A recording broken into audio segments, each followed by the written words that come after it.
क्या करता है बेटा ट्रांसफॉर्मर? ट्रांसफॉर्मर एक डिवाइस है जो अल्टरनेटिंग वोल्टेज को इंक्रीज या डिक्रीज करता है। वोल्टेज को इंक्रीज डिक्रीज करके वो करंट को भी इंक्रीज डिक्रीज कर सकता है। करंट की बात भी करेंगे तो लिख लीजिए, it is a device which is used to change में दोनों चीजें आ जाएंगी बेटा, इंक्रीज और डिक्रीज अल्टरनेटिंग वोल्टेज और करंट।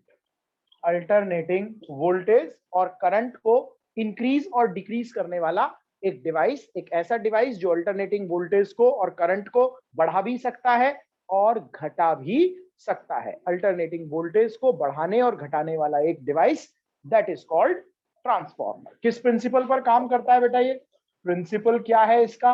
प्रिंसिपल है it's working is based on the principle of mutual induction. Its working is based on the phenomena of mutual induction भी कह सकते हैं। phenomena of mutual induction ज्यादा बेटर रहेगा बेटा। phenomena of mutual induction, that is whenever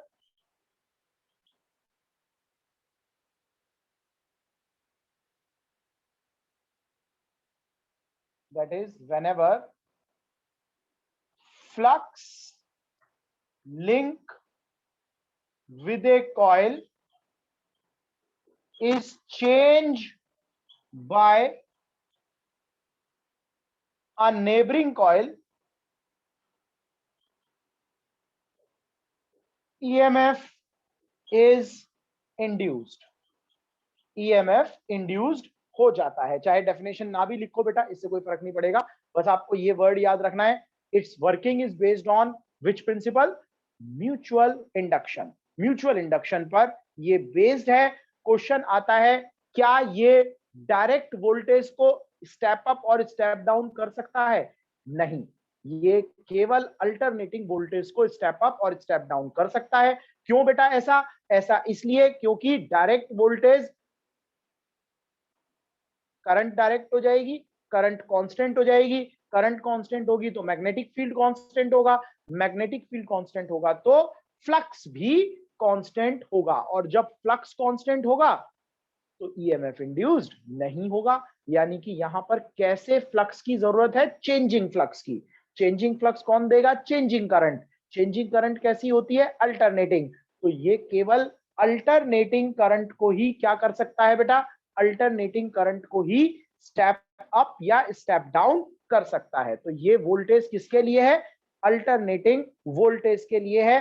direct voltage के साथ ये काम नहीं करेगा। ये इसकी एक डिसएडवांटेज है। किसकी? डीसी की डिसएडवांटेज है कि वो ट्रांसफॉर्मर से स्टेप अप और स्टेप डाउन नहीं हो सकती। चैप्टर के लास्ट में, 7th चैप्टर के लास्ट में हम क्या पढ़ेंगे? हम पढ़ेंगे बेटा comparison of AC and DC. तो उसमें हम एक डिसएडवांटेज पढ़ेंगे। किसका डिसएडवांटेज पढ़ेंगे?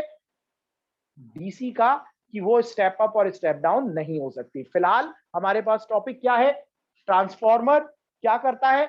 It is a device which is used to increase और decrease the alternating voltage. Alternating voltage को बढ़ाने और घटाने वाला एक डिवाइस। किस प्रिंसिपल पर काम करता है? म्यूचुअल इंडक्शन के प्रिंसिपल पर काम करता है। सिंपल सी बात, म्यूचुअल इंडक्शन। कंस्ट्रक्शन क्या है बेटा इसकी?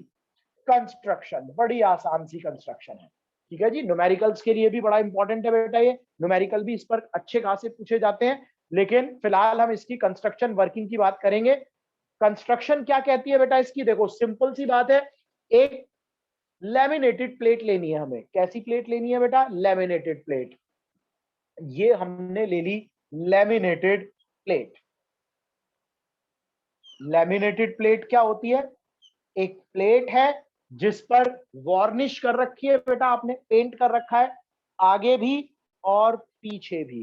आगे भी और पीछे भी पेंट कर रखा है बेटा, दोनों साइड वार्निश कर दी, लैमिनेटेड प्लेट बना दी।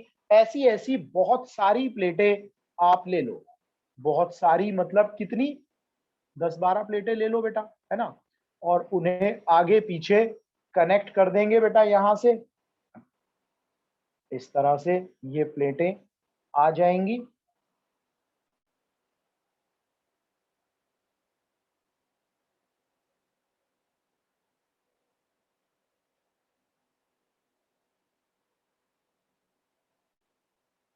ये आपकी कैसी प्लेटें हो गई बेटा, लैमिनेटेड, बहुत सारी प्लेटें हैं, आगे पीछे आगे पीछे आगे पीछे इन्हें क्या कर दिया हमने, कनेक्ट कर दिया, लैमिनेटेड प्लेट। अब क्या करेंगे, यहां पर एक साइड कॉइलिंग करेंगे,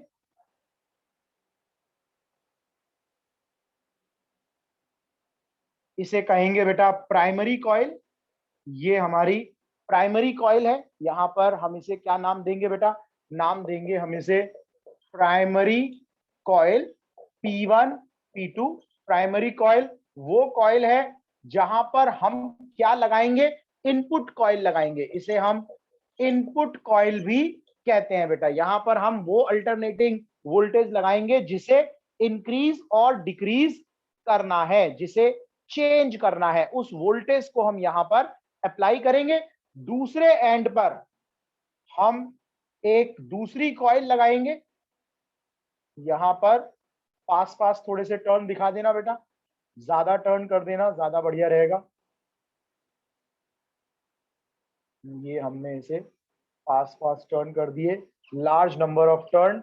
यहां एक रेजिस्टेंस लगा देंगे जहां हमें आउटपुट मिलेगा AL, इसे हम कहेंगे सेकेंडरी कॉइल, और आउटपुट कॉइल इसे हम कहेंगे सेकेंडरी कॉइल S1 S2, या फिर इसे क्या कहेंगे बेटा, आउटपुट कॉइल कहेंगे, सेकेंडरी कॉइल या आउटपुट कॉइल हम लोग इसे कहेंगे। और बस बन गया ट्रांसफॉर्मर। कोई विशेष बात नहीं है, बहुत आसान सा डिवाइस है।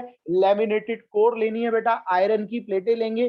लैमिनेटेड क्यों लेंगे, लैमिनेटेड बात करेंगे अभी जब हम लोग एनर्जी लॉस पढ़ेंगे, यहां पर कितने लॉसेस होते हैं ट्रांसफॉर्मर में, तब मैं इसकी बात बताऊंगा लैमिनेटेड फॉर्म में क्यों ली है ये आपने। ठीक है, यहां पर कंस्ट्रक्शन लिखेंगे पहले हम इसकी बेटा, तो लिख लीजिए, बड़ी छोटी सी कंस्ट्रक्शन है।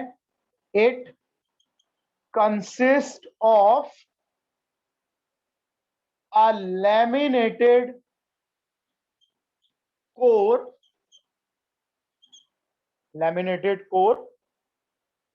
in which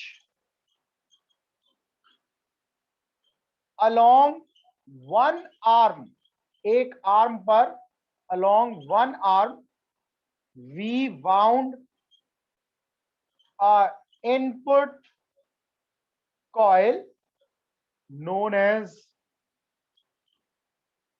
primary coil P1 P2, at which we connect the input AC, which is to be increase और decrease, जिसे increase या decrease करना है बेटा, जिसे increase या decrease करना है। and across opposite end we connect, क्या कनेक्ट करेंगे बेटा, a secondary coil and a load resistance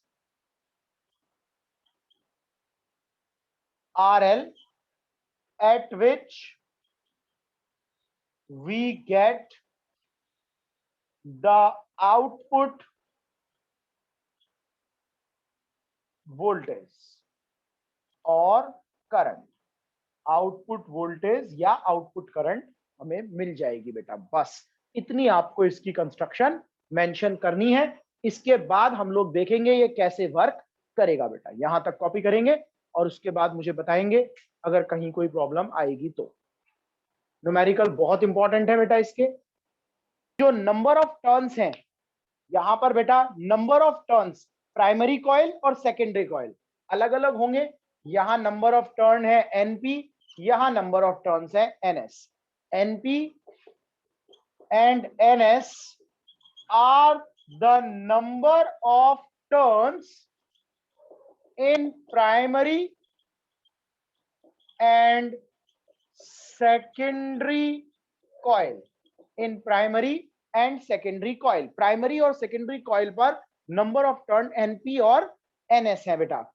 for primary coil जरा ध्यान से देखिए बेटा, यहां पर for primary coil induced EMF कितना होगा, यहां पर कितना ईएमएफ इंड्यूस्ड होगा बेटा, NP is equal to minus induced EMF minus phi upon dt। Number of turn से भी मल्टीप्लाई कर देंगे, NP D phi upon dt। और सेकेंडरी कॉइल पर, for secondary coil EMF induced होगा minus NS D phi upon dt। हम ये मानकर चल रहे हैं कि ये दोनों कॉइल इक्वल फ्लक्स ट्रांसफर कर रही हैं। जितना फ्लक्स यहां पर होगा उतना ही फ्लक्स यहां पर होगा।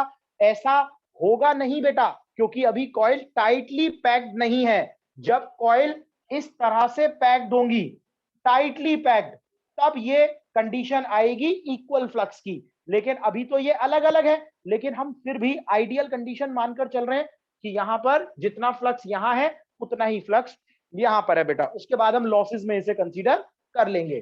तो सेकंड इक्वेशन को फर्स्ट से डिवाइड कर दो, ES upon EP minus NS d phi upon dt divided by minus NP d phi upon dt। Cancel हो गया बेटा। और फाइनली हमारे पास क्या आ गया, फाइनली हमारे पास आ गया ES upon EP NS upon NP। Number of turn का खेल है बेटा, सारा सारा खेल किसका है, नंबर ऑफ टर्न्स का है बेटा। अगर केस 1 लेंगे हम यहां पर, अगर number of turn secondary coil में बहुत ज्यादा है प्राइमरी कॉइल से, यहां नंबर ऑफ टर्न बहुत ज्यादा है, रेशो कहता है ईएमएफ इंड्यूस्ड भी सेकेंडरी कॉइल पर ज्यादा होगा किससे, प्राइमरी कॉइल से। यानी ईएमएफ जितना यहां इंड्यूस्ड होगा उससे ज्यादा यहां पर इंड्यूस्ड हो जाएगा। मतलब ईएमएफ क्या हो गया बेटा, ईएमएफ इंक्रीज हो गया। दैट इज, ऐसे ट्रांसफॉर्मर को कहेंगे step up transformer, step up transformer.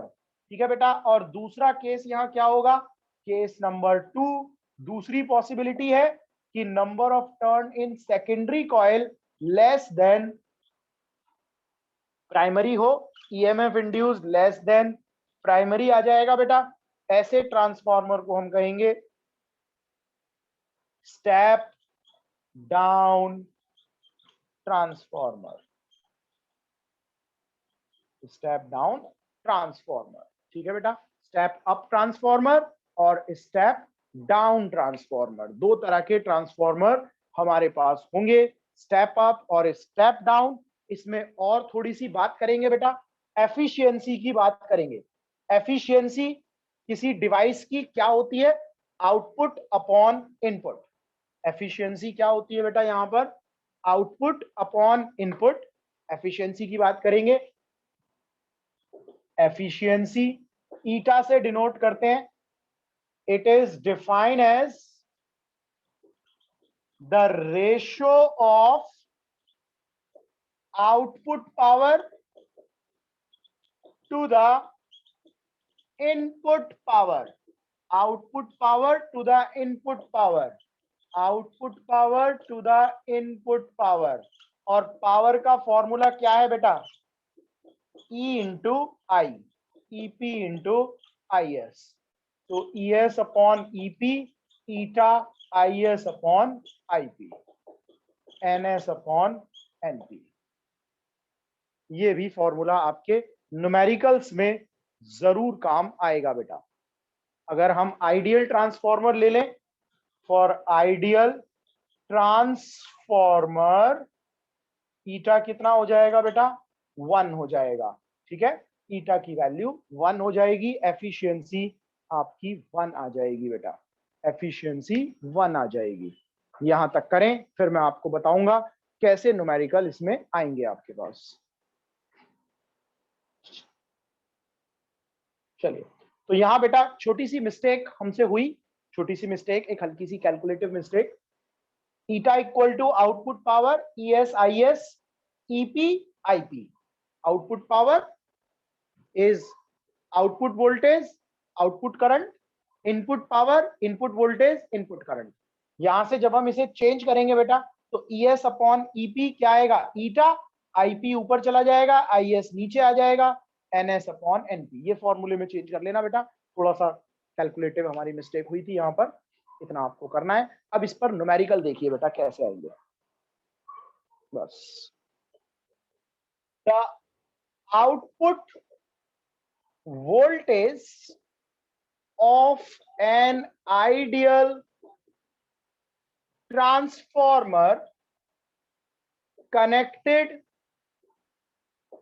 to a 240 volt AC is 24 volt. When this transformer is used to light a bulb with a rating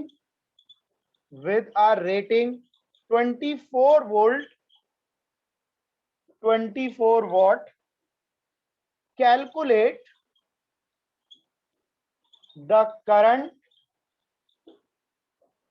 in the primary coil of circuit।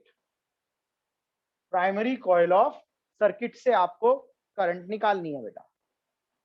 तो क्या क्या चीजें question में given है, जरा focus करेंगे बेटा, यहां पर फोकस करेंगे क्या क्या चीजें गिवन है। आउटपुट वोल्टेज, आइडियल ट्रांसफॉर्मर बोला है बेटा, ईटा की वैल्यू 1 आ गई, सबसे पहली बात। Connected to a 240 volt AC is 24 volt. Output voltage, secondary voltage 24 volt, और इनपुट वोल्टेज कितनी है बेटा, 240 वोल्ट। अब यहां पर एक बल्ब लगाया जिसकी रेटिंग है, बल्ब की रेटिंग कितनी है जी, बल्ब की रेटिंग 24 वोल्ट, 24 वॉट। इस बल्ब की रेटिंग है 24 वोल्ट, 24 वॉट। प्राइमरी करंट आपसे पूछ रहे हैं, प्राइमरी करंट आपसे पूछ रहे हैं, क्या हम इस बल्ब के अंदर करंट निकाल सकते हैं बेटा। P is equal to I, P is equal to VI, I is equal to P upon V। P आ गया 24, 1 एम्पियर।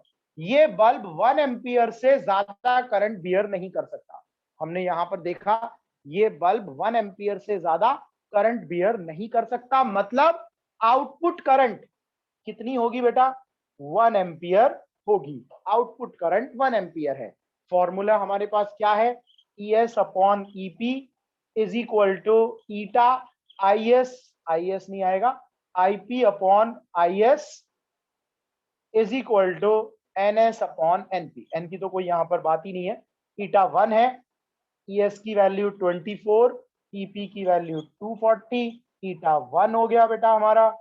IP की वैल्यू आपको निकालनी है, IS की वैल्यू 1 है, तो कितना आ गया IP, IP आ गया हमारे पास 1/10 ampere, 0.1 ampere.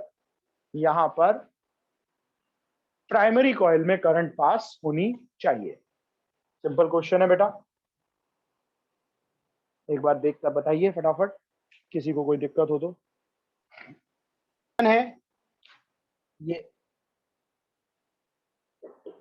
in a ideal transformer in a ideal transformer, number of turn in primary and secondary coil, number of turn in primary and secondary coil are 200 and 1000 respectively.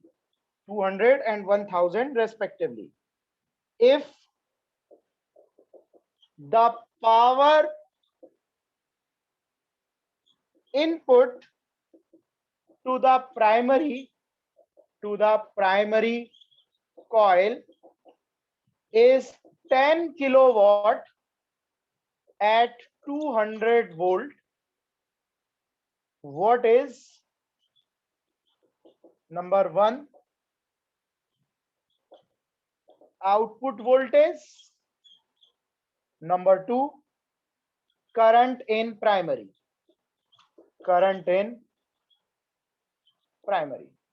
what is output voltage, and number 2 what is current in primary coil.